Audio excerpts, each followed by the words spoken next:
주일 예배로 드리면서 특별히 독감으로 인한 초토화 예배를 또 드려야 되겠습니다. 그렇죠? 여러분 모두 건강에 유념하시고요. 독감 걸리지 않기를 원합니다. 할렐루야. 네. 여러분, 가을산의 묘미는 단풍에 있습니다. 단풍으로 물든 산은 너무나 아름답습니다. 어떤 나무는 노란색, 어떤 나무는 빨간색, 어떤 나무는 자주색이 돼요. 그것들이 형형색색의 조화를 이룰 때에 얼마나 우리에게 감탄을 자아냅니까? 그런데 우리가 보기에는 아름다운 그 단풍이 실상은 나뭇잎이 스스로를 죽이는 과정이라고 합니다. 즉, 잎이 자기 살겠다고 줄기에서 양분을 계속 받아먹으면 메마르고 추운 겨울에는 나무가 고사될 수 있기 때문에 잎은 스스로 자기가 먹던 양분을 줄이는 겁니다. 그렇게 되면 엽록소가 파괴되고 자가 분해가 진행되면서 붉은 빛을 띠는 안토시아닌이나 노란 빛을 띠는 카로티노이드, 또 갈색 빛을 띠는 타닌과 같은 성분이 생성되는데 이것들이 더욱 활성화되면 결국 나뭇잎은 죽게 되는 겁니다. 즉, 단풍은 잎이 나무를 살리기 위한 헌신이라고 할 수가 있죠. 다시 말해, 나무를 살리기 위해 나뭇잎은 자기를 버리고 죽이는 겁니다. 여러분, 어쩌면 신앙생활의 묘미는 죽는 데에 있습니다. 곧 내가 죽으면 남이 사는 겁니다. 내가 죽으면 가정이 사는 겁니다. 내가 죽으면 교회가 사는 겁니다. 그러니 우리는 자꾸 죽으려고 신앙생활을 해야 합니다.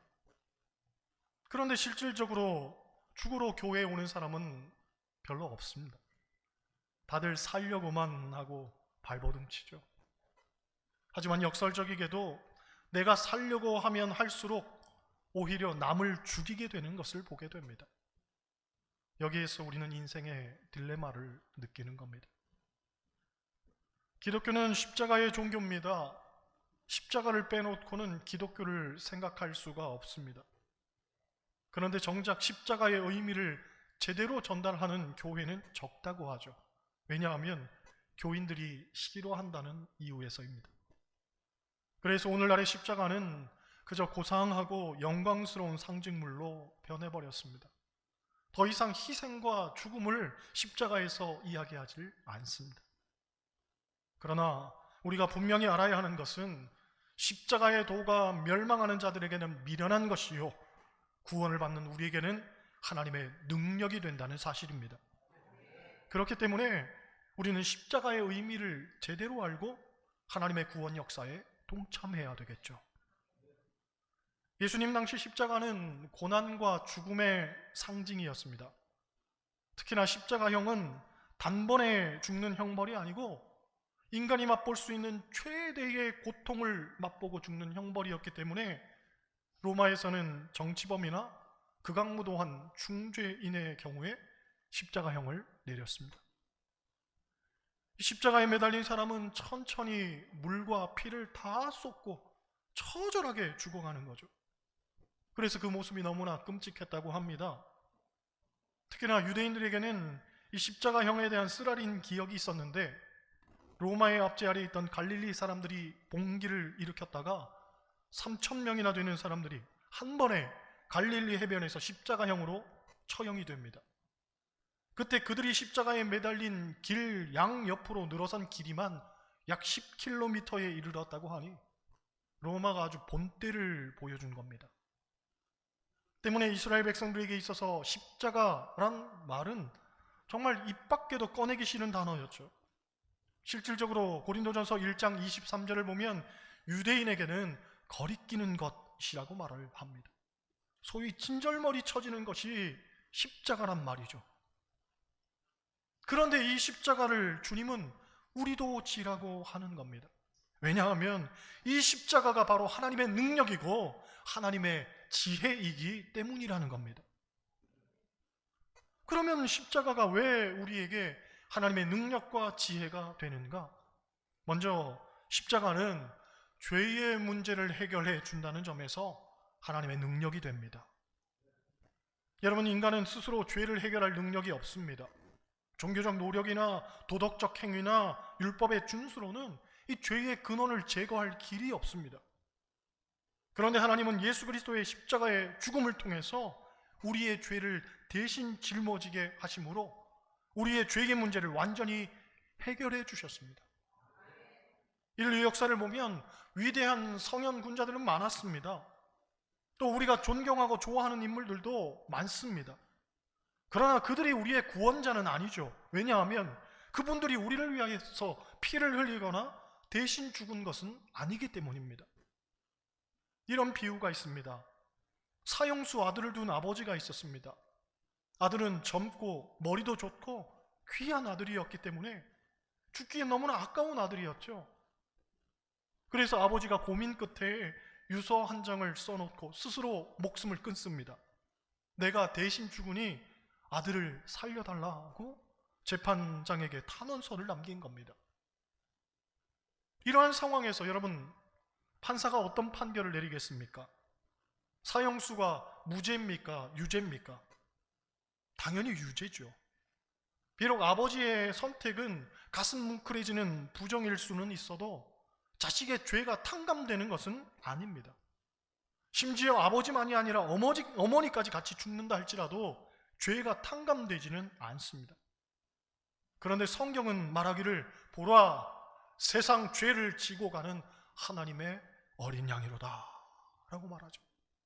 곧 주님께서 우리의 모든 죄를 짊어지시고 십자가에서 죽으셨습니다. 그래서 에베소서 기자는 말하기를 우리는 그리스도 안에서 그의 은혜의 풍성함을 따라 그의 피로 말미암아 속량 곧 죄 사함을 받았느니라 하고 말하죠. 그렇습니다. 주님의 십자가가 우리의 모든 죄를 해결해 주셨기에 십자가는 하나님의 능력이 되는 거죠. 할렐루야. 또 한편으로 십자가는 하나님의 지혜이기도 합니다. 사람은 보통 힘, 성공, 영광, 지혜 등 세상적 기준으로 구원을 기대합니다. 그런데 하나님은 가장 약하고 어리석어 보이는 십자가라는 방식으로 구원을 이루셨죠. 즉 가장 낮은 자리에서 생명을 주셨고 가장 처절한 패배의 자리에서 승리를 이루셨으며 또 가장 어리석은 자리에서 오히려 가장 깊은 지혜를 드러내셨습니다. 그 십자가는 하나님의 사랑과 공의가 동시에 이루어지는 자리고 하나님의 거룩과 자비가 온전히 드러나는 지점이 된다는 점에서 이 놀라운 역설이 하나님의 지혜인 거죠. 게다가 십자가는 사람의 공로는 완전히 배제되고 전적인 하나님의 은혜로 이루어진다는 점에서 우리에게는 가장 놀랍고 귀한 성취가 되는 겁니다. 그렇기 때문에 우리가 그 십자가를 당연히 짊어지고 살아야 되지 않겠습니까? 할렐루야. 그러면 십자가를 어떻게 져야 하는가? 오늘 본문이 이야기하죠. 24절 다시 한번 보겠습니다. 같이 읽어요. 이에 예수께서 제자들에게 이르시되 누구든지 나를 따라오려거든 자기를 부인하고 자기 십자가를 지고 나를 따를 것이니라. 아멘. 세 가지를 말합니다. 첫째, 자기를 부인하라고 합니다. 자기를 부인하라. 여러분, 신앙생활은 어떤 면에서 버리는 훈련입니다. 육체의 정욕과 안목의 정욕과 이생의 자랑을 끊임없이 버리고 사는 거죠. 그런데 사실 우리는 잘 버리지를 못합니다. 그래서 이런 말이 있죠. 10살의 캔디에, 20살의 연인에, 30살의 쾌락에, 40살의 야심에, 50살의 탐욕에 넘어가지 않을 자 누가 있으리요? 그 인생 살다 보면 우리를 유혹하고 얽매이는 문제들이 끊임없이 생겨나더라는 거죠. 다시 말해 버리지 못한 게 문제가 아니라 버렸음에도 불구하고 또 생겨나기 때문에 계속적으로 버려야 하는 것이 이게 문제인 거죠. 다시 말해 신앙생활은 완료형이 아니라 현재 진행형입니다. 한번 버리고 그것으로 끝이 나고 모든 상황이 종료가 되면 좋겠는데 그게 아니더라는 거예요. 버리고 또 버리고 또 버리고, 그랬는데도 여전히 내 마음속에는 욕심이 생기고 정욕이 생기고 탐심이 생기고, 그래서 우리는 또 버리고, 어제도 버렸지만 오늘도 버리고 내일도 역시, 아니 하나님 나라 갈 때까지 그 싸움은 계속 되더라는 거죠. 어떤 책을 보니 하늘부터 임하는 참된 축복을 누릴 수 있는 한 가지 기술이 있다고 합니다. 생각보다 그 기술은 단순합니다. 그것은 내가 무엇을 가지고 있든지 그것을 하나님의 선물로 인식하는 것이라고 말합니다. 그리고 내가 받은 것은 다 하나님 주셨기 때문에 언제든지 그것을 또한 내려놓을 수 있어야 한다는 겁니다. 이것만 기억하고 있다면 하나님이 주시는 참된 축복을 누릴 수 있게 된다고 말하는데, 엄밀히 보면 그것만큼 어려운 것도 없고 사실 그게 제일 어렵습니다. 책 쓰기는 쉽지만 삶을 사는 건 넉넉지 않죠. 그렇죠? 둘째, 자기 십자가를 져야 합니다. 생각해보면 자기 십자가를 지는 것은 자기를 부인하는 것보다 훨씬 어렵습니다. 왜냐하면 자기 부인은 감정적인 차원인데 반해서 십자가를 지는 것은 실제적인 행동을 요구하기 때문입니다. 즉 자기 부인은 얼마든지 기도를 통해서도 가능하지만 십자가를 지는 것은 이 기도를 뛰어넘어야만 가능한 거죠. 어떤 신학자는 이런 말을 합니다. 많은 그리스도인들이 기도를 늘 쓸데없는 것으로 만들고 있다. 기도를 늘 쓸데없는 것으로 만들더라는 거죠. 무슨 말입니까? 여러분, 우리가 기도를 하는 이유는 결국 기도를 통해서 하나님이 기뻐하는 삶을 살기 위함입니다. 그런데 많은 그리스도인들이 이 살아야 하는 삶에는 관심이 없고 그냥 죽자 사자 기도만 한다는 거죠. 즉 어제도 같은 문제로 기도했는데 오늘도 같은 문제로 기도하고 아마 내일도 역시 같은 문제를 놓고 기도할 것이라는 말입니다. 얼마나 어리석습니까? 기도를 했으면 그 기도에 합당한 삶을 살아야 하고, 자기를 부인했으면 그 부인한 것에 마땅한 자기 십자가를 져야 하는데 그게 안 되더라는 거예요. 우리가 단순한 지식적 동의로만 십자가를 믿는다면 그건 위선이고 불신앙입니다. 십자가는 예수님만 져야 하는 게 아니라 나도 져야 합니다. 자기 십자가가 있는 거죠. 본문을 보면 자기 십자가를 지라고 하잖아요. 유명한 일화가 있습니다. 18세기 독일에 슈텐베르크라는 화가가 있었습니다. 어느 날 공원을 산책하다가 아주 예쁘게 생긴 소녀를 보고 부모에게 요청해서 자기 화실에 모델로 데려왔습니다.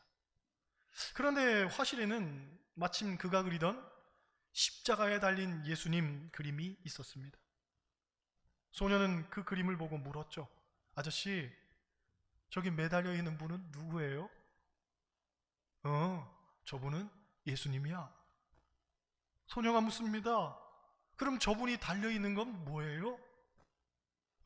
저건 십자가라는 것인데 죄인을 매다는 형틀이야. 소녀가 말했습니다. 아, 그러면 저분은 나쁜 죄를 지었겠네요? 그분이 대답했습니다. 아니야, 저분은 죄가 없는데 나와 너의 죄를 위해서 죽은 거란다. 소녀가 깜짝 놀라죠. 정말 저분이 나와 아저씨의 죄 때문에 죽으셨나요? 슈텐베르크는 친절하게 말했습니다. 그렇단다. 저분은 나와 너의 죄를 위해 죽으셨단다. 소녀가 돌아가고 난 다음에 이분의 마음속에는 이상한 번뇌가 생깁니다. 왜? 말은 그렇게 했지만 정작 그의 마음속에 이 믿음에 대한 확신이 없었기 때문입니다.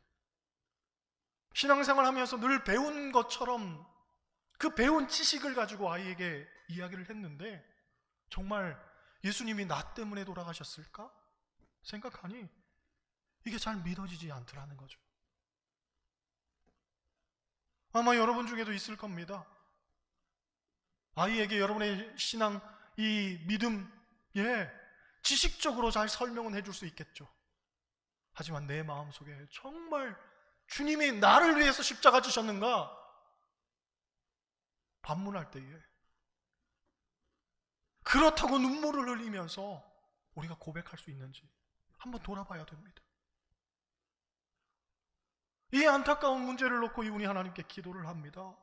주님, 정말 예수님이 나 때문에 돌아가신 것이 믿어지게 하옵소서. 그리고 말씀을 읽죠. 그러던 어느 날 마음속에 깊은 깨우침이 있었습니다. 하나님께서 감동을 주신 거예요. 믿음도 하나님이 주셔야 되는 것 아닙니까? 그렇죠? 내가 믿는다고 믿어지는 게 아니라 하나님께서 믿음을 주셔야 믿어지는 거죠. 그 믿음이 내 마음속에 들어오니 정말 믿어졌습니다. 주님께서 나 때문에 돌아가셨음이 믿어졌습니다. 그 벅찬 감격으로 눈물을 흘리면서 십자가에 달린 예수님을 그렸는데 그 그림이 나중에 박물관에 걸리게 되죠. 그런데 어떤 부자 백작이 그 그림을 보다가 감동을 받고는 자신을 위해 죽으신 예수님을 위해 생애를 바치기로 결단하고 전 재산을 바쳐서 선교단체를 만듭니다. 그가 바로 모라비안의 창시자 진젠돌프 백작입니다.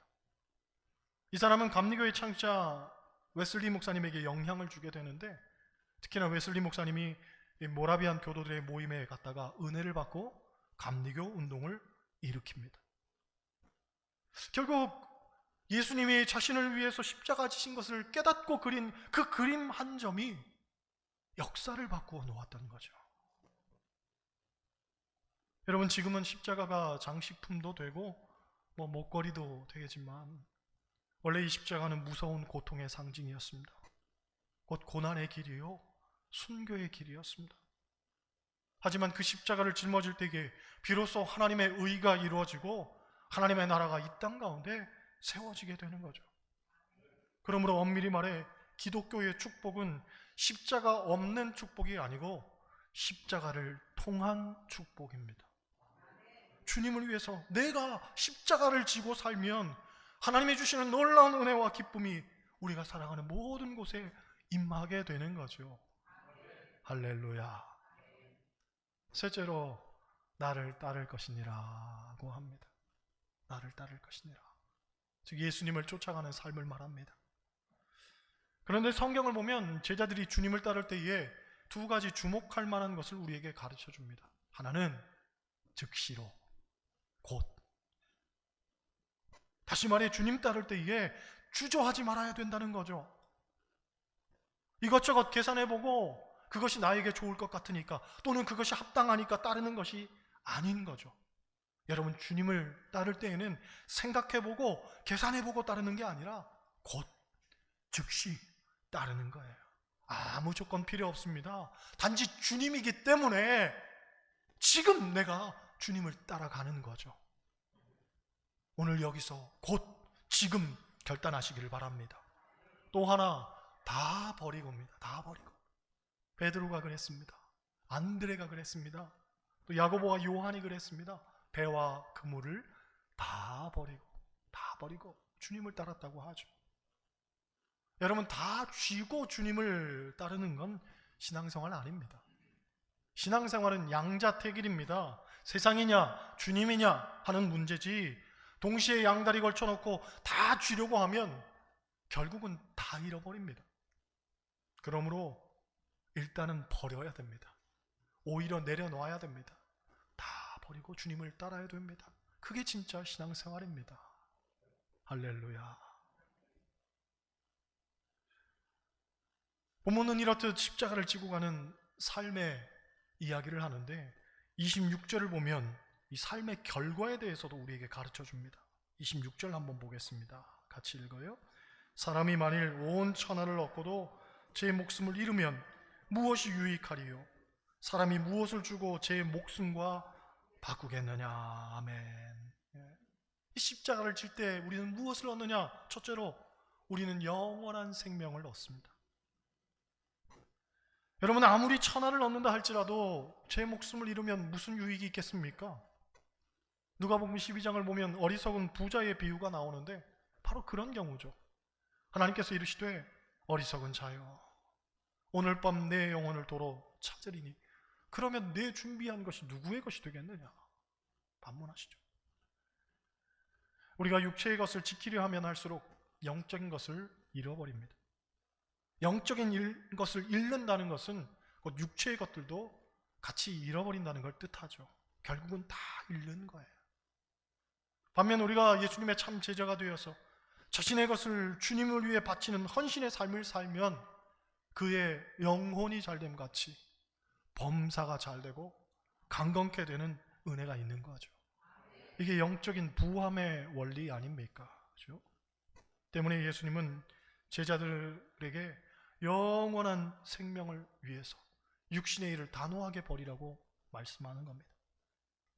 두 번째 27절 말씀도 한번 보겠습니다. 27절 같이 읽어요. 인자가 아버지의 영광으로 그 천사들과 함께 오리니 그때 각 사람이 행한 대로 갚으시리라. 아멘. 할렐루야. 각 사람이 행한 대로 갚아주신다는 거예요. 지금은 비록 사람들이 알지 못하지만 하나님이 갚아주신다는 겁니다. 갚아주신다는 얘기는 우리의 삶을 하나님이 다 알고 계신다는 거죠. 내가 어떻게 사는지, 내가 어떻게 섬기며 사는지, 내가 어떻게 충성하며 사는지, 내가 어떻게 십자가 지며 사는지 아신다는 거예요. 그리고 갚아주신다고 말씀하잖아요. 그렇죠? 이런 얘기가 있습니다. 어떤 그리스도인이 꿈을 꾸었는데 모든 사람들이 각자의 십자가를 지고 천국을 향해 가더랍니다. 그는 꿈속에서도 십자가가 너무 무거워서 사람들이 보지 않을 때 이 십자가 기둥을 조금씩 잘라냈습니다. 드디어 천국문에 이르렀습니다. 천국 문 앞에는 깊은 수렁이 있었는데 건널 수가 없었습니다. 앞서가는 사람들을 가만히 보니까 자기가 지고 온 십자가를 수렁의 이쪽과 저쪽에 딱 걸쳐놓고 그 위를 건너가더랍니다. 그런데 자기는 십자가를 다 깎아버려서 이 십자가가 짧아진 나머지 걸칠 수가 없더라는 거죠. 결국 건너지를 못하고 대성통곡하다가 꿈에서 깨어납니다. 꿈에서 깬 이분이 가만히 자기 신앙생활을 돌아보았습니다. 마땅히 져야 할 자기 십자가를 지지 않고 오히려 내팽개쳤던 일이 생각났습니다. 또 어떻게 하면 내 몫의 십자가를 좀 편하게 실질까를 생각하면서 꼼수를 부리던 일도 생각났습니다. 그래서 그 모든 것들을 하나님 앞에 회개하고 그 후로는 자기 십자가를 충성스럽게 지고 믿음으로 사는 그리스도인이 되었다고 합니다. 여러분은 어떻습니까? 냉철하게 내 삶을 한번 돌아보시기 바랍니다. 여러분은 어떻습니까? 정말 자기를 부인하고 자기 십자가를 지고 주님을 따르는 삶을 살고 계십니까? 아니면 오늘도 주님이 주시는 그 영광에만 심취해서 절대로 신앙생활에서 얻을 수 없는 그 허상을 쫓으면서 오늘도 어리석은 믿음을 하나님 앞에 내세우는 건 아닙니까? 오늘은 왕국주일입니다. 우리의 왕은 예수님이고 우리의 주인도 예수님이고 우리의 인생의 목적도 예수님이고 우리가 추구하는 삶의 모든 가치도 예수님임을 고백하는 날입니다. 그 예수님께서 누구든지 나를 따르려거든 자기를 부인하고 자기 십자가를 지고 나를 따를 것이니라 하고 말씀하시죠. 우리도 결단해야 됩니다. 모쪼록 십자가에 대한 의미를 새롭게 하며 다시 그 십자가를 온전히 지고 주님을 따라 사는 저와 여러분들 다 되시기를 주님의 이름으로 간절히 축원합니다. 기도하겠습니다.